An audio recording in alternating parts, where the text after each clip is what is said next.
கற்பூரவள்ளியில் இவ்வளோ நன்மையா நம்மளே இருந்து நினைப்போம், யோசிக்கிற மாதிரி இருக்கும் உங்களுக்கு. நீங்கள் கற்பூரவள்ளியை எடுத்து நமக்கு வயிறு உபசமாக வாயு தொல்லை பிரச்சனை இருக்குது பார்த்தீங்களா, அந்த நேரம் இந்த கற்பூரவள்ளி 4 எடுத்துக்கோங்க, சீரகம் கொஞ்சம் எடுத்துக்கோங்க, ஓமம் கொஞ்சம் எடுத்துக்கோங்க, 3 கொதிக்க வைங்க.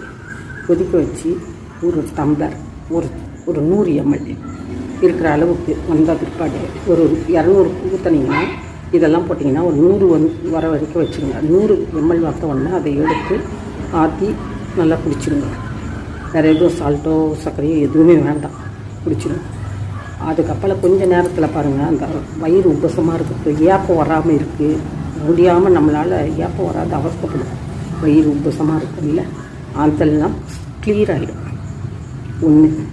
2வது, இந்த பெரியவங்களுக்கு நைட்டில் ஒரே இரும்பலாக இருப்பாங்க, இரும்பி